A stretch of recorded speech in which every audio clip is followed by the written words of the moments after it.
So అందరికీ నమస్కారం. First of all ఈరోజు ఇక్కడికి ఆర్ నారాయణమూర్తి గారి సినిమా 'యూనివర్సిటీ' పేపర్ లీక్ అంటే ఒక 1 మంత్ క్రితమే నాకు ఆయన సినిమా చూపించారు. అండ్ సామాజిక అంశాల మీద ఒక సినిమా తీయాలంటే అది కొన్ని డెకేడ్స్ బ్యాకే మనం చూసాం. ఆర్ నారాయణమూర్తి గారు ఎన్ని సామాజిక అంశాలను ఆయన టచ్ చేశారు.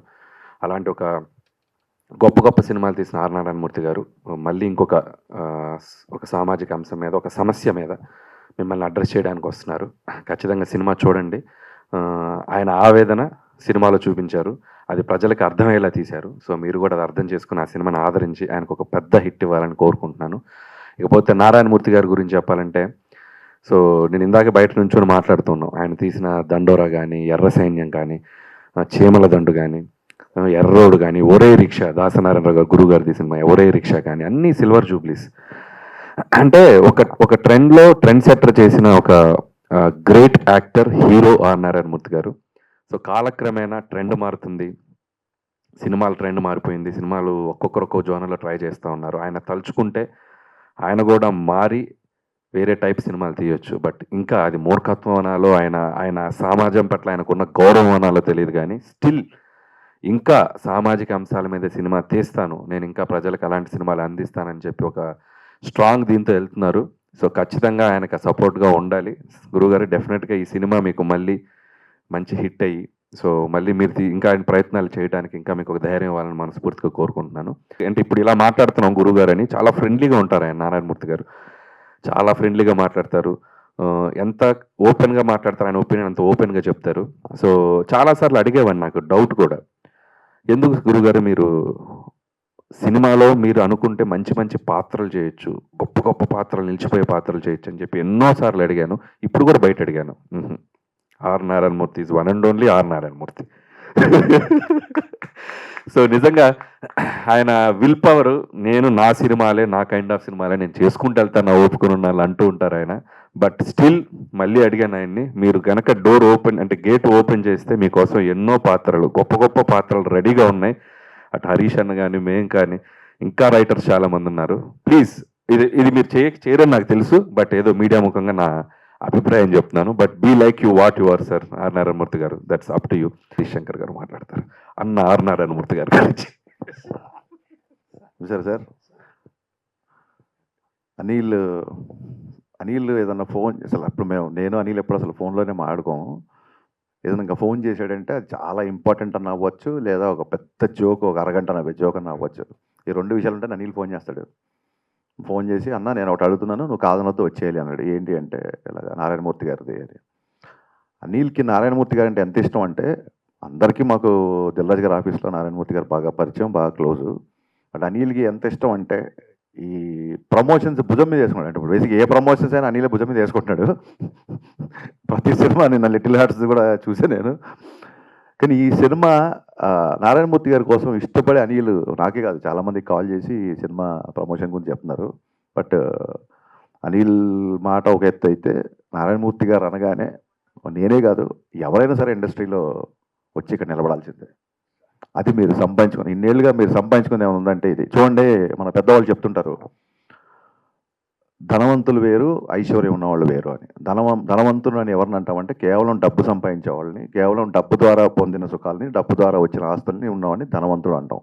ఐశ్వర్యం అంటే ఆనందం, ఆరోగ్యం, నచ్చిన పని చేసే స్వాతంత్రం, ఇవన్నీ ఉన్నవాళ్ళని ఐశ్వర్యవంతుడు అంటారు.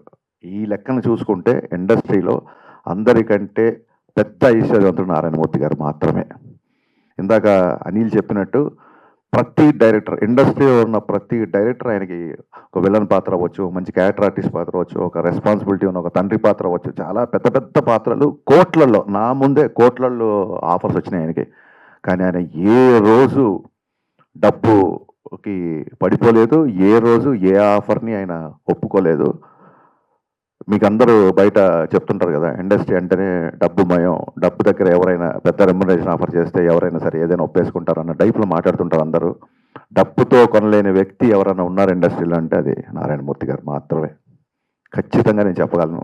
ఈ రోజుకి ఒక సమస్య ద్వారా, ఇది మీరు నాకు తెలిసి మీరు తీస్తున్న అన్ని సినిమాలు ఇది కొంచెం యూత్ సినిమా. ఇది యువతని చేసిన సినిమాలు, ఎక్కువగా రైతు సమస్యల మీద, నిమ్న వర్గాల మీద ఎదుర్కొంటున్న ఇబ్బందుల మీద సినిమాలు తీసి ఆయన ఫస్ట్ టైం ఒక ఒక యూత్ సబ్జెక్ట్తో ముందుకు వస్తున్నా నాకు అర్థమైంది. బట్ అందులో కూడా చూస్తే అందులో కూడా ఒక సమస్య, ఒక పేపర్ లీక్ అనే సమస్య వలన నిజంగా ఎంత నష్టం జరిగింది, ఎన్ని నష్టాలు జరుగుతున్నాయి, ఎంతమంది స్టూడెంట్ల జీవితాలు పాడైపోతున్నాయి. అలాగే అపాత్రదానం జరిగి జస్ట్ లీక్ అవ్వడం మూలంగా ఏమాత్రం ప్రిపేర్ అవ్వని స్టూడెంట్స్, ఏమాత్రం అర్హత లేని స్టూడెంట్స్ అనే వాళ్ళు ఎలా లబ్ధి పొందుతున్నారు, ఈ టాపిక్స్ అన్ని ఈ సినిమాలో ఆయన డిస్కస్ చేశారని చెప్పిండ్రు. అనిల్ చెప్పాడు కదా ఆయన ఎప్పుడు మారలేదని, కానీ ఆయన ప్రతి సినిమా మార్పు కోసమే ఉంటుంది. ఆయన గురించి చెప్పాలంటే మార్పు కోసం తపన పడుతూ ఏమాత్రం మారని మనిషి నారాయణమూర్తి గారు. ఇది ఇది ఇది చాలా పెద్ద విషయం. ఇది ఆయనకు వచ్చిన సక్సెస్కి, ఆయన సినిమాలు కలెక్ట్ చేసిన రెవెన్యూస్కి కారు కాదు, ఆయన తలుచుకుంటే చేపలు కూడా తిరగవచ్చు ఆ టైంలో. ఇంత నిరాడంబరంగా ఉన్న, అందుకే పీపుల్ స్టార్ అంటారు ఆయన. Is the real star, is the only people star. And ఖచ్చితంగా ఈ సినిమా మీరు అనుకున్న విజయాన్ని సాధించాలని మనస్ఫూర్తిగా కోరుకుంటూ, మీరు ఇలాంటి సందర్భాలలో మమ్మల్ని పిలిచి మాకు కూడా కాస్త ఒక రెస్పెక్ట్, గౌరవం కలిగేలా చేసినందుకు మీకు మనస్ఫూర్తిగా ధన్యవాదాలు చెప్పుకుంటున్నాను. నా విజ్ఞప్తిని మన్నించి ఇంత బిజీ టైంలో ఇద్దరు రావడం సార్ నిజంగానే చూడడానికి వీల్లేదు, ఎందుకంటే కుదరలేదు. నిజంగానే బిజీగా ఉన్నాను. నేను లాస్ట్ 40 రోజుల నుంచి పవన్ కళ్యాణ్ గారితో డే అండ్ నైట్ షూటింగ్ చేసి ఉస్తాద్ భగత్ సింగ్ సినిమా ఫినిష్ చేసే పనిలో ఉన్నాం. ఇంకో ముఖ్య విషయం ఏంటంటే కళ్యాణ్ గారి దగ్గర కూడా మీ ప్రస్తుతం 2-3 సార్లు వచ్చింది. మా పవన్ కళ్యాణ్ గారికి నారాయణమూర్తి గారు అంటే విపరీతమైన గౌరవం, విపరీతమైన ఇష్టం. ఈ సందర్భంగా ఈ విషయం నేను చెప్పాలనుకుంటున్నాను. సార్ పవన్ కళ్యాణ్ గారు అంటే నాకు కూడా అంత బ్రహ్మాండంగా విపరీతమైన ఇష్టం అండి, గౌరవం అండి. Whole hearted I'm telling sir, whole hearted I'm telling. Because మన తెలుగు చిత్ర పరిశ్రమలో మహానటుడు, యుగ పురుషుడు, మహానుభావుడు, the legend N T Rama Rao create చేసిన హిస్టరీ, మళ్ళీ అలాంటి హిస్టరీ ఎప్పుడైనా మనం చూడగలం అనుకుంటే పవన్ కళ్యాణ్ గారు అలాంటి హిస్టరీని చూపించారండి. Wholeheartedly thanks a lot, salute to him. So ఇప్పుడు గురుగారులు ఈసార్లు ఇద్దరిని విజ్ఞప్తి చేయడం, ఇప్పుడు రావడం, ఇప్పుడు నా సినిమా గురించి, నా గురించి ఇంత బ్రహ్మాండం చెప్పడం, వారిద్దరికీ హృదయపూర్వక ధన్యవాదాలు చెప్తున్నానండి. ఇంకా ప్రేక్షక దేవుళ్ళారా, ఇంకా మీరు చూడాలి. ఏమాత్రం సినిమా బాగున్నా 10 మంది చెప్పి ఆదరించండి. ఇంకా ఇలా చిత్రాలు తీయడానికి నాకు శక్తిని ప్రసాదించండి సార్. థ్యాంక్ యూ నారాయణమూర్తి గారు, చివరికి ఎలాగైనా మా సినిమాలో నటించడానికి ఒప్పుకున్నారు. Thank you so much. ఆ క్రెడిట్ అనిల్ రాయపూడికి వెళ్తుంది. థ్యాంక్ యూ తమ్ముడు. ఇక్కడ చూడండి, ఇక్కడి నుంచి మిమ్మల్ని ఎలా చూపిస్తాం. సార్ సార్ సార్ అయ్యయ్యా, నేనేం ఒప్పుకోలేదు, క్షమించండి. మరలా మాట అంటే దాన్ని నిలబడి ఉండాలి. జస్ట్ జోక్ చేశాను. నారాయణమూర్తి గారు ఓకే.